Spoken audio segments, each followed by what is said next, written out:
बॉम्बे, आज का मुंबई, एक शहर जिसे सिटी ऑफ ड्रीम्स भी कहते हैं। एक ऐसी जगह जो हमेशा से एक मैग्नेट की तरह लोगों को खींचती आई है। लेकिन इस शहर की नींव कैसे रखी गई? हाँ, आज हम उस दौर में चलेंगे जब ये शहर सिर्फ 7 अलग अलग टापुओं का एक झुंड था। अच्छा। और हम ये समझेंगे कि कैसे कॉलोनियल एम्बिशंस, समुद्र से आते कपास और अफीम का पैसा और मतलब लाखों अनजान लोगों के पसीने ने इस दलदली जमीन को इंडिया के सबसे डायनामिक शहर में बदल दिया। तो ये कहानी सिर्फ एक शहर के बनने की नहीं है? बिल्कुल नहीं, ये सपनों के बनने और टूटने की भी कहानी है। तो आज के इस विश्लेषण के लिए हमारे पास जो सोर्सेज हैं वो कॉलोनियल इंडिया में शहरी विकास, बॉम्बे की आर्थिक और सामाजिक जिंदगी और उसकी प्लानिंग पर फोकस करते हैं। राइट। हमारी कोशिश रहेगी इन सभी स्रोतों से बॉम्बे की उस कहानी को जोड़ना जिसमें उम्मीद थी, संघर्ष था और एक नए भारत की तस्वीर थी। तो चलिए शुरू करते हैं। देखिए, सबसे पहले इस बात को समझना जरूरी है कि 19वीं सेंचुरी में इंडिया में शहरों का विकास यूरोप जैसा नहीं था। अच्छा। हाँ, वहाँ इंडस्ट्रियल रेवोल्यूशन की वजह से शहर बहुत तेजी से बढ़ रहे थे, लेकिन यहाँ एक अजीब सा पैराडॉक्स था। पैराडॉक्स? किस तरह का पैराडॉक्स? पैराडॉक्स ये था कि शहरीकरण यानी अर्बनाइजेशन हो तो रहा था, पर बहुत धीरे। ऐसा क्यों?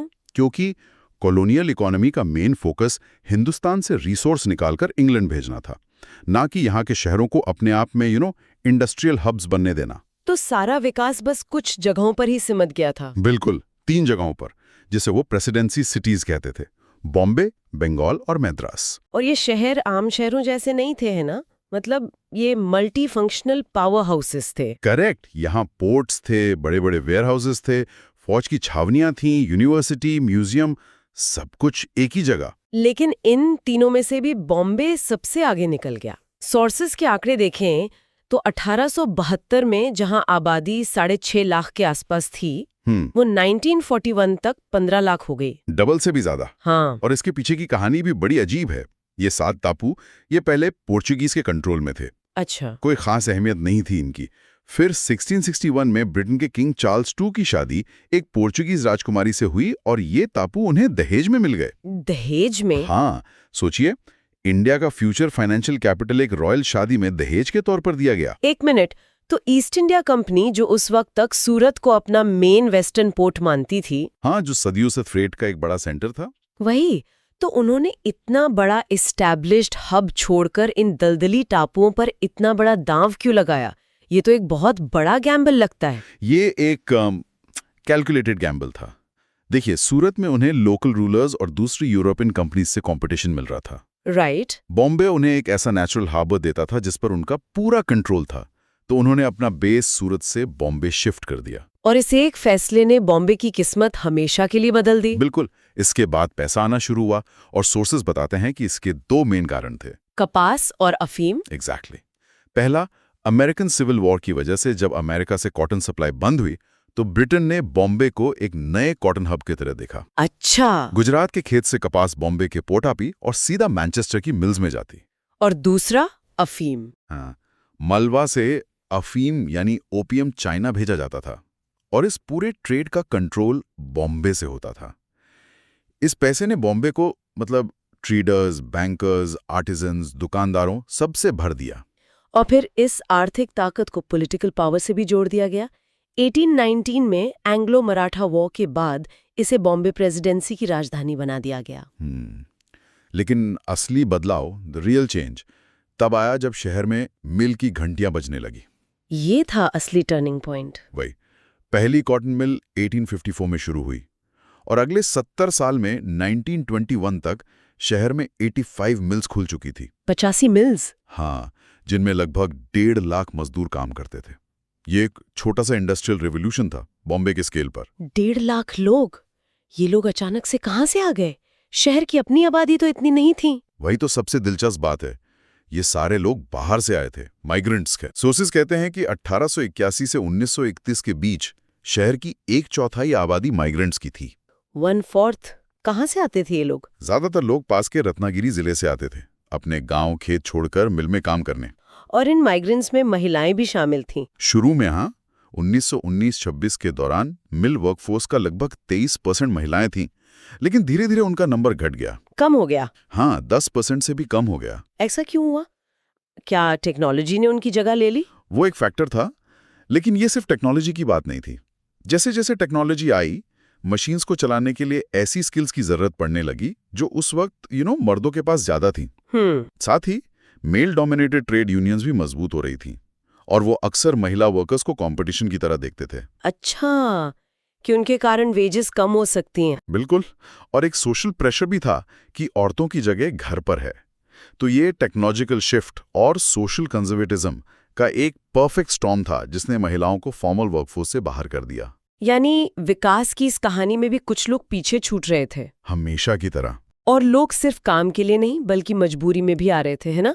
सोर्सेज में कच्छ के अकाल का भी जिक्र है। हाँ, जब कच्छ जैसे इलाकों में अकाल पड़ा तो हजारों लोग जान बचाने के लिए काम की तलाश में बॉम्बे भागे। इससे तो ब्रिटिश अधिकारियों में घबराहट फैली होगी। बहुत। उन्हें लगता था कि इतने सारे गरीब लोग शहर में आ गए तो बीमारी और अपराध बढ़ेगा।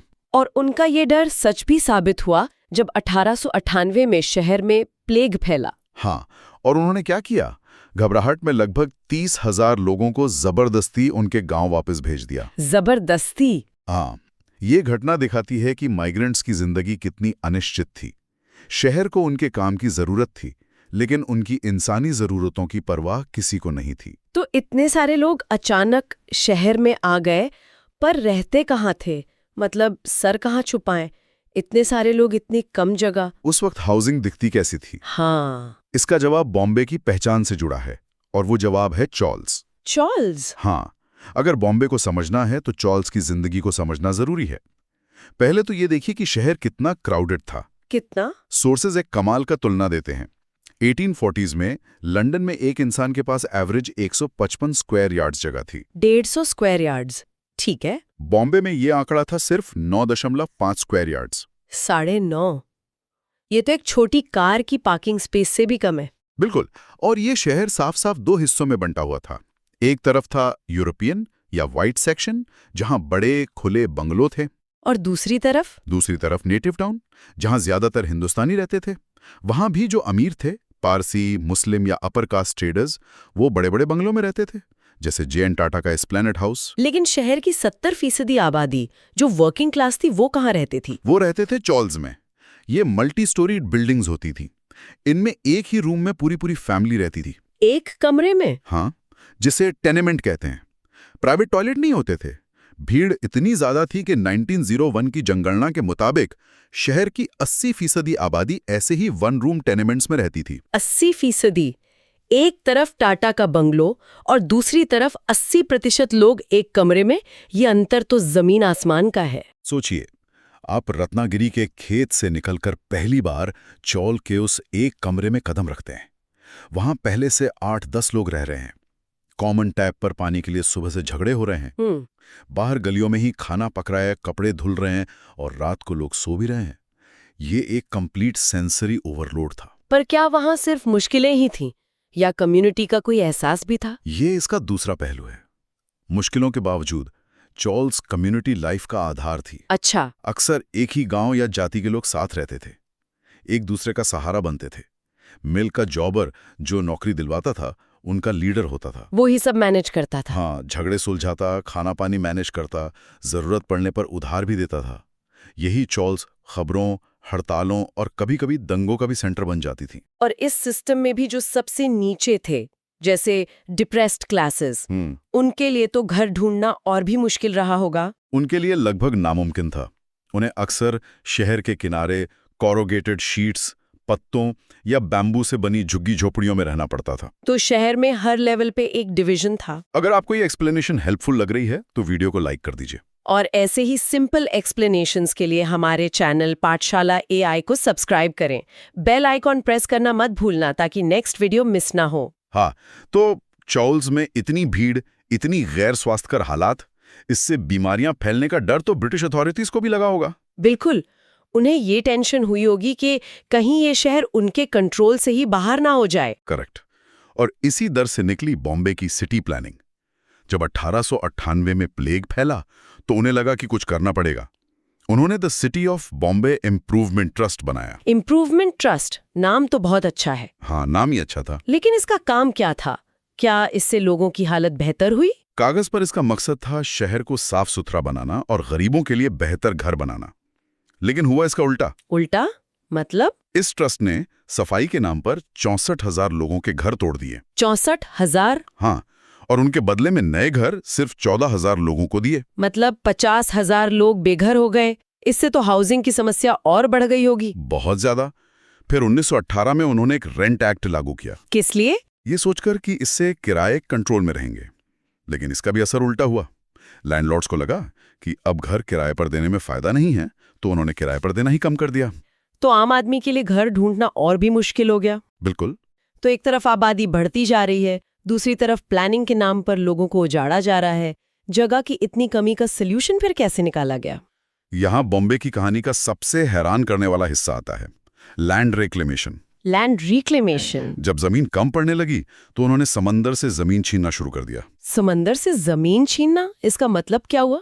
मतलब बॉम्बे शहर का एक बड़ा हिस्सा जिसे हम आज देखते हैं, वो असल में समुद्र हुआ करता था। अच्छा। जैसे हमने शुरू में बात की थी, बॉम्बे 7 अलग अलग टापू थे। इन टापुओं के बीच के समुद्र को मिट्टी और मलबे से भर के उन्हें जोड़ा गया ताकि जमीन बनाई जा सके। ये तो कमाल है। हाँ, सबसे पहला रिक्लेमेशन प्रोजेक्ट 1784 में विलियम हॉर्नबी ने शुरू किया था। फिर 1864 में बैक बे रिक्लेमेशन कंपनी ने एक बड़ा प्रोजेक्ट शुरू किया। तो शहर को लिटरली हाथ से बनाया गया। एक तरह से हाँ। 1870 तक शहर का एरिया बढ़कर 22 स्क्वायर माइल्स हो चुका था। फिर बॉम्बे पोर्ट ट्रस्ट ने एक ड्राई डॉक बनाया और उससे जो मिट्टी निकली उससे 22 एकड़ का पूरा कमर्शियल डिस्ट्रिक्ट बैलर्ड एस्टेट बना दिया। और हमारा मशहूर मरीन ड्राइव, वो भी रिक्लेम लैंड पर ही बनाए। वाह। तो इस तरह से बॉम्बे ने अपनी जरूरतों के लिए अपनी ज्योग्राफी ही बदल दी। ये एक इंजीनियर्ड शहर है जो जमीन समुंदर से छीनकर बनाई जा रही है। इसने शहर को एक नई पहचान भी दी होगी। बिल्कुल। यहीं से बॉम्बे की मायापुरी या सिटी ऑफ ड्रीम्स वाली इमेज बननी शुरू हुई। और इस इमेज को बनाने का सबसे बड़ा काम किया फिल्म इंडस्ट्री ने। एग्जैक्टली। फिल्मों ने इस शहर की एक ऐसी छवि बनाई जो उम्मीद और संघर्ष दोनों को एक साथ दिखाती है। हाँ, सीआईडी फिल्म का वो गाना, ए दिल है मुश्किल जीना यहाँ, जरा हटके जरा बचके, ये है बॉम्बे मेरी जान। वो गाना इस शहर की रूह को पकड़ता है कि यहाँ खतरे भी हैं, मुश्किलें भी हैं, लेकिन एक कशिश भी है जो लोगों को खींचती है। सही है। और इस कशिश का सेंटर था हिंदी सिनेमा। पहली मूवियां 1889 में शूट हुई और 1913 में दादा साहब फाल्के ने राजा हरीशचंद्र बनाकर इतिहास रच दिया। और देखते ही देखते ये शहर पूरे देश का एंटरटेनमेंट कैपिटल बन गया। हाँ, 1925 तक बॉम्बे इंडिया की फिल्म कैपिटल बन चुका था। इसका स्केल इतना बड़ा था कि 1987 तक इस इंडस्ट्री में 5 लाख से ज्यादा लोग काम करते थे। 5 लाख से ज्यादा? और सबसे खास बात यह थी कि इसका एक नेशनल कैरेक्टर था। नेशनल कैरेक्टर से आपका क्या मतलब है? मतलब यहाँ काम करने वाले लोग देश के कोने कोने से आते थे। लाहौर से, कलकत्ता से, मद्रास से। अच्छा। इस्मत चुगताई और सादत हसन मंटो जैसे बड़े बड़े लेखक इस इंडस्ट्री से जुड़े। उन्होंने इस शहर की कहानियों को पर्दे पर जिंदा किया। तो फिल्मों ने बॉम्बे की एक ऐसी इमेज बनाई जहां स्टार बंगलोज और स्लम्स दोनों एक साथ रहते हैं। एक ऐसी जगह जहां किस्मत पलट सकती है। हाँ, लेकिन इस चमक के पीछे की एक कठोर सच्चाई भी थी। सोर्स मटेरियल में मराठी कवि नारायण सुर्वे की एक कविता का जिक्र है। वो कविता उस माइग्रेंट मजदूर की बात करती है जिसका एंडलेस टॉयल यानी कभी ना खत्म होने वाली मेहनत इस शहर की बुनियाद में है। जिसकी पीठ पर ये सपनों का शहर खड़ा है, लेकिन उसकी अपनी जिंदगी में कोई सपना नहीं है। बिल्कुल। तो आज हमने देखा कि कैसे बॉम्बे कॉलोनियल दौर में 7 बिखरे हुए टापुओं से इंडिया का सबसे अहम आर्थिक केंद्र बना। ये एक ऐसी कहानी जिसे मतलब इंजीनियर किया गया, बनाया गया। हाँ, हमने समझा कि इसकी पूरी इकोनॉमी कपास के ट्रेड और टेक्सटाइल मिल्स पर टिकी हुई थी। हमने उन लाखों मजदूरों की जिंदगी को देखा जो चॉल्स में रहते थे, जहां मुश्किलें भी थीं और एक अनोखा सामुदायिक जीवन भी। सही कहा। और हमने देखा कि कैसे फिल्म इंडस्ट्री ने इस शहर को सिटी ऑफ ड्रीम्स की पहचान दी। एक ऐसी पहचान जिसमें उम्मीद और संघर्ष, चमक और अंधेरा दोनों एक साथ बसे हुए हैं। ये शहर हमेशा से इन्हीं विरोधाभासों से बना है। एक तरफ समुंदर से छीनी हुई जमीन पर बने आलीशान दफ्तर और दूसरी तरफ उन्हीं दफ्तरों को बनाने वाले मजदूरों की भीड़। शायद यही इस शहर की ताकत भी है और इसकी कमजोरी भी। इस पर सोचना जरूरी है कि क्या आज का मुंबई भी अपने अंदर उन्हीं कॉलोनियल दौर के विरोधाभासों को लेकर चल रहा है।